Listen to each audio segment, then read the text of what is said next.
I love passing. I think whether it's from the low post, whether it's up the court, whether it's a fast break, whether it's off the steal, the thing that excites, some fans get excited about the dunk, some get about the three-point shot. I get most excited with a great pass. And this is all about passing the basketball. What do you want to get out of the scrimmage on Sunday? I mean, it's a little different. You have a full house. But just to continue growing as a basketball team. you want to see how they fight through the team and maybe go through. I'll see it today. You know, we'll judge that today, because today they're going to go through about a half-hour practice just to go through some of the things, good warm-up, and then they're going to have full scrimmage with referees.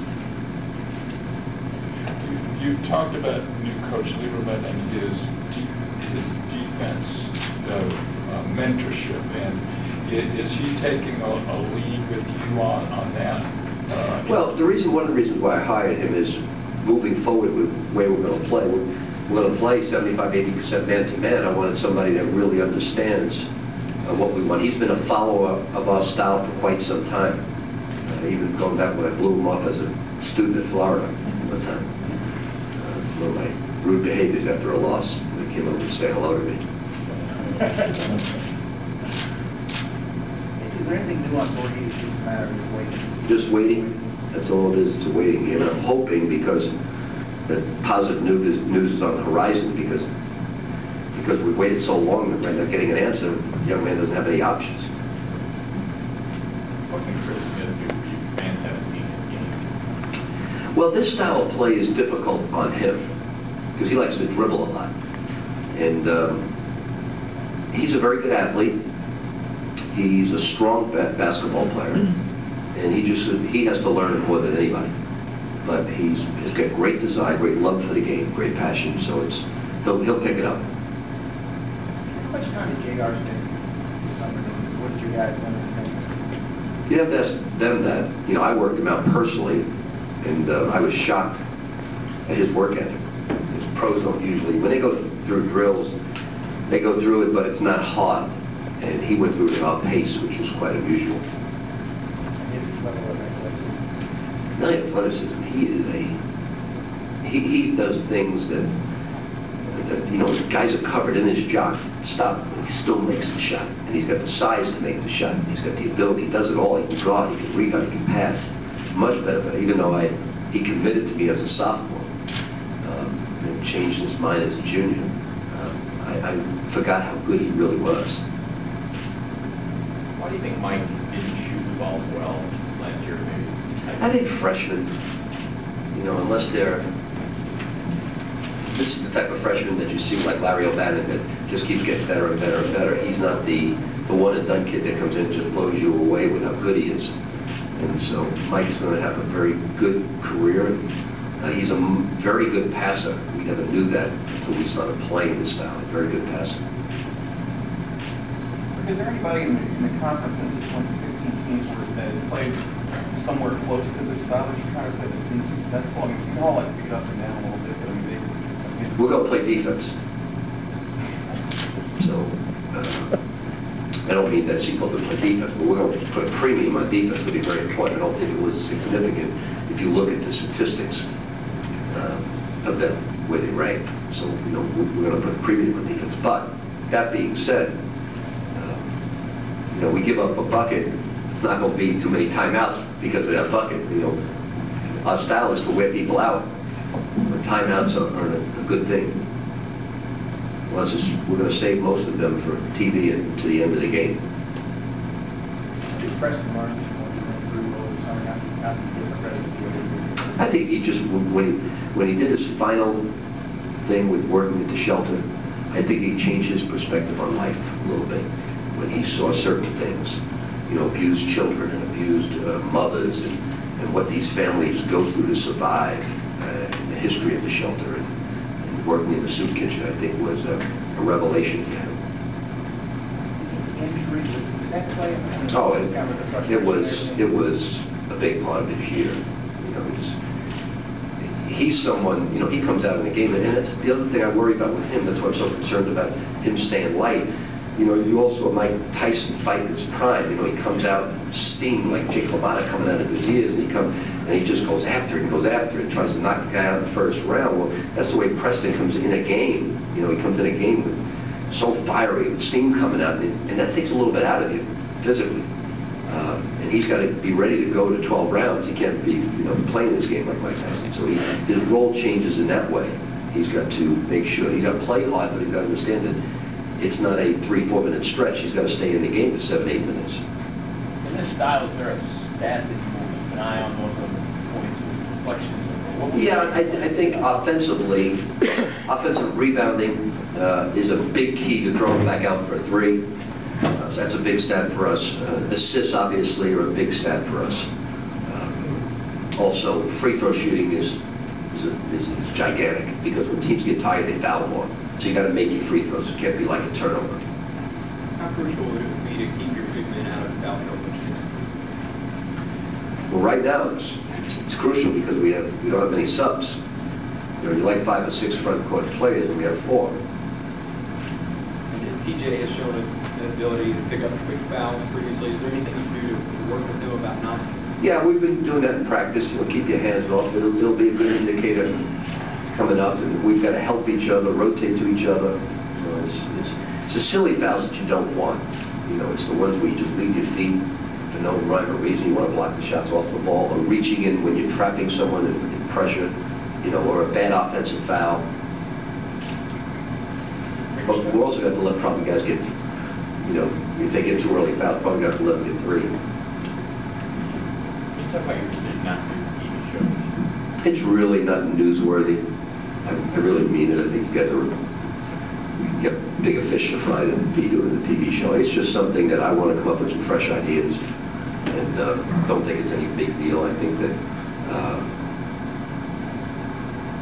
that just a coach's show in general, I've been thinking of ideas, and if I could come up with some new things now, I'll probably do it now. But it's nothing personal. It's just that I'm going to take a year off and do it.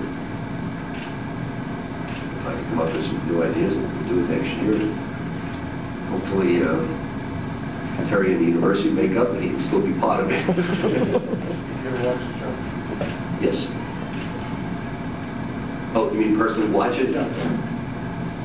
Actually, no, I haven't. Usually practicing it Saturday.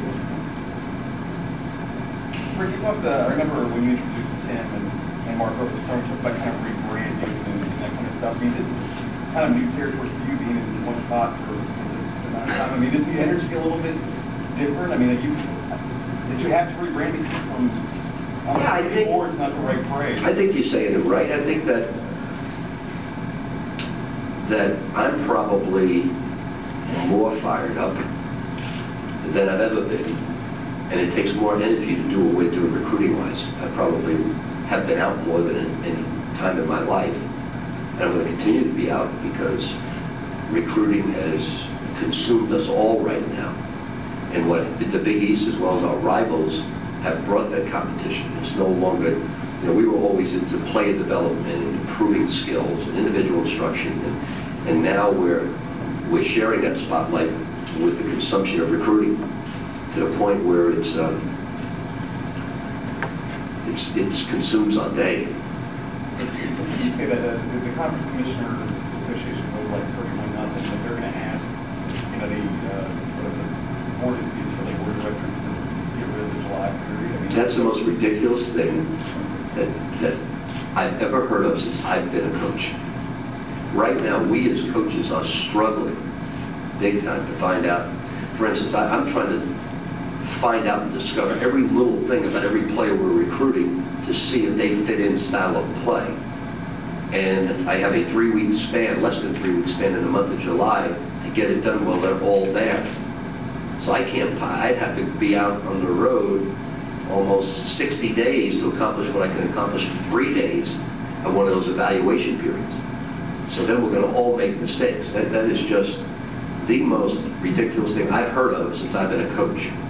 Did they give you a reason why they... No, I just... The theory is to eliminate some of the AAU. Well, that it definitely does, but it's what about the money we will have to spend? I mean, it's probably 15 times the amount of money we will have to spend. And it's absurd. If they want to do something good with all their money that they make off of NCAA basketball, let the NCAA run the camps, not the AU. Let the NCAA run the camps and put their people in charge and educate everybody about the NCAA rules. You have a West Coast camp, you have a Midwestern camp, you have an East Coast camp. Let it be run by the NCAA in those 3-week spans. We'll go west, we'll go Midwest and East. And let them educate each kid, not the AAUs. And they hire the people to coach. And whether it's assistant pro coaches that could come in, they want to see the good players play and educate them. And then they could have classes to let people understand all these rules about runners and about all these things that the football coaches are bringing up. I've been trying to get that done for years because the NCAA runs it. Then you don't have that AU problem. But let us do our job and evaluate people. We can't possibly evaluate people during that time span. We're all going to start making mistakes. Because of taking away the evaluation period, should they increase the number of visits kids can take so you can see them firsthand? How are you going to see them firsthand? If they come to your camp? You can't watch them play. Is there another solution other than NCAA running the games? I think that's the best solution. But doing away with the July period is ridiculous. I mean, yes, there is a negative influence. There are some AAU programs that aren't above board. There are many that are above board. But that being said, we still need the cost-cutting measure of, we're saving thousands and thousands of dollars by being able to go to one place. And if we could have 3 different sites during those 3 weeks and NCAA educated people, and then nobody's bumping people, nobody's doing anything wrong. I walked into a place and I saw some things this summer that I couldn't believe. And it's just not, coaches are staying in the same floors as players, and whether it's innocent or not, it shouldn't be. But if the NCAA runs it, they're all in the same hotel. You think a coach is going to be in that same hotel that the NCAA's at?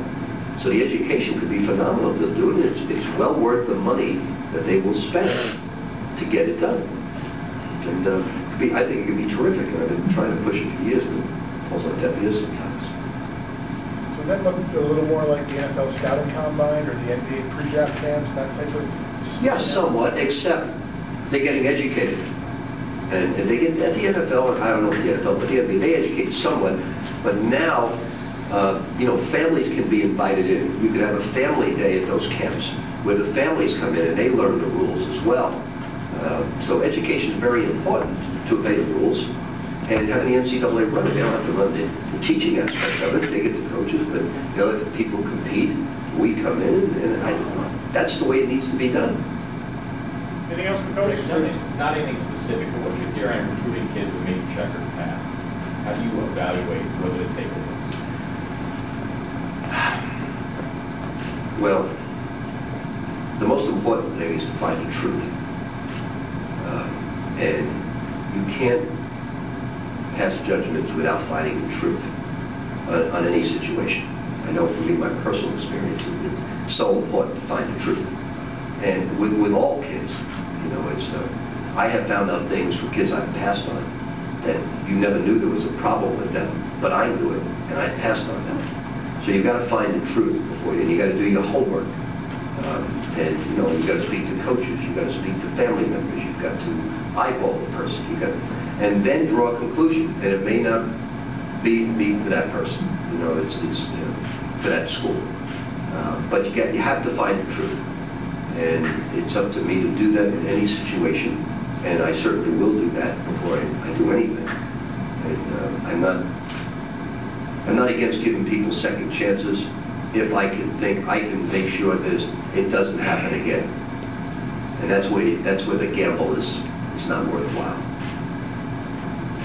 Anything else?